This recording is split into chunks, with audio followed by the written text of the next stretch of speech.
भाजपा वाले बड़ी मेहनत कर रहे हैं लेकिन कुछ मामला सेट नहीं हो पा रहा है। एक तरफ बाराबंकी में मुख्यमंत्री योगी आदित्यनाथ की रैली में वहां के लोगों ने सांड छोड़ दिए हैं, दूसरी तरफ रॉबर्ट्सगंज से भाजपा के विधायक हैं भूपेश चौबे मंच से खड़े होकर के उठक बैठक करके हाथ जोड़ रहे हैं जनता से। अब ऐसा क्या हो गया कि जो राम को लाए हैं हम उनको लाएंगे वाले योगी आदित्यनाथ के साथ जनता जमीन पर ऐसा शुरू कर दे रही है, ऐसा सलूक कर रही है। उसकी वजह है बहुत गंभीर छुट्टा सांड। और भूपेश चौबे के साथ भी ऐसा ही कुछ हो रहा है कि आला कमान के किए धरे का सजा जो है उनको मिल रहा है और नतीजन के बड़े गुस्से में वो जनता के सामने उठक बैठक कर रहे हैं और हाथ जोड़ते हुए नजर आ रहे हैं। उन पर आला कमान के गलतियों के अलावा आरोप है कि बीते 5 सालों में वो जनता के बीच में कभी नहीं गए हैं और अब जब जनता के बीच में गए हैं तो जनता उनकी अच्छी सी क्लास लगा रही है। और ये होना भी चाहिए कि चुनाव के वक्त जनता को माई बाप ही लोग नेता कहते हैं लेकिन बाद में भूल जाते हैं। लेकिन जनता के लिए जरूरी है कि जब वो उनके पास आए तो बताएं कि माई बाप होना क्या होता है। और कम से कम अगर भूपेश चौबे वाले में बात करें हम लोग तो इनके मामले में यही हुआ है कि जनता ने बाकायदा दिखाया है कि किस तरीके से माई बाप होते हैं। इन दोनों घटनाओं को आइए विस्तार से जानते हैं कि क्या कुछ हुआ। उससे पहले मेरा परिचय, मेरा नाम अनुराग मिश्रा है, आप जनता जंक्शन देख रहे हैं। उत्तर प्रदेश में मुख्यमंत्री योगी आदित्यनाथ जी कल बाराबंकी पहुंचे प्रचार करने के लिए।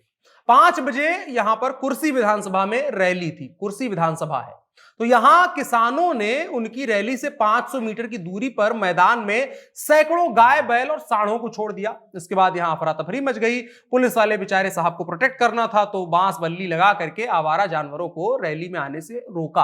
हालांकि सोशल मीडिया पे कुछ लोग मजे ले रहे थे, मजा ले रहे थे, क्या कुछ कह रहे थे, लेकिन गंभीर था। उन्होंने कहा कि अगर आप गाय को आवारा कह रहे हैं और गाय को माता कह रहे हैं तो डबल स्टैंडर्ड दिखता है, इसको लेकर के सोचना चाहिए। खैर, किसानों ने यह कहा कि सीएम को भी पता चलना चाहिए कि गाय और सांड से हमें कितनी समस्या होती है। तो बस हमाम में पहुंचे थे तो नंगे वो भी हो गए और योगी जी के साथ भी ऐसा ही कुछ हो गया। इसी के लिए फैज अहमद फैज की एक नज़म याद आती है, हम देखेंगे लाजिम है हम भी देखेंगे वो दिन के जिसका वादा है हम देखेंगे। वादा होता है 5 साल में चुनाव एक बार होता है, उस दिन का वादा होता है और उसी रोज जनता बड़े दिन से वेट करती है कि साहब आएंगे और हम जमकर क्लास लगाएंगे। अब गाय वाय सोच रही होगी कहां हमारा राजनीतिकरण किया जा रहा है। मस्त किसी की खेत में बरसीम चल रहे थे और यहां सूखे सूखे मैदान में लाउड स्पीकर के बीच ला करके पटक दिया। खैर, गाय इतना सोच ही रही थी कि एक और खबर आ गई उसी बीच में। ऐसी ही क्लास एक और जगह लग गई। 7वें चरण में 7 मार्च को मतदान होना है, जिसके लिए तमाम नेता अपने अपने हिसाब से प्रचार कर रहे हैं और जनता को थोड़ा ललचाने लुभाने की कोशिश कर रहे हैं। लेकिन यहां रॉबर्ट्सगंज सीट से भाजपा के विधायक और प्रत्याशी भी हैं इस बार भूपेश चौबे। उनका एक कदम अलग अंदाज देखने को मिला है। चुनाव प्रचार के दौरान भूपेश चौबे अचानक से अपनी कुर्सी से खड़े होते हैं। जनता नहीं खड़ी होती उनके साथ, लेकिन वो खड़े होते हैं और अपने कान पकड़ते हैं और उसके बाद कुर्सी पर ही उठक बैठक करने लगते हैं। आसपास के लोग उनको रोकने की कोशिश करते हैं, लेकिन जनता से माफी मांगने का ऐसा भूत भूपेश चौबे के दिमाग पे चढ़ा था कि वो बिना उठक बैठक किए और उसके बाद ऐसे हाथ जोड़ के सिर झुकाए बिना वो माने नहीं। उन्होंने कहा कि हमारी गलतियों के लिए हमको माफ कर दीजिए, बड़ी गलती कर दी है, लेकिन 5 साल अगर हमको और मौका देंगे तो हम ऐसी गलती नहीं करेंगे। लग रहा है कि जनाब ने आते आते बड़ी देर कर दी है। बाकी जनता क्या कुछ करेगी, उनको माफ करेगी या नहीं, ये देखने वाली बात होगी।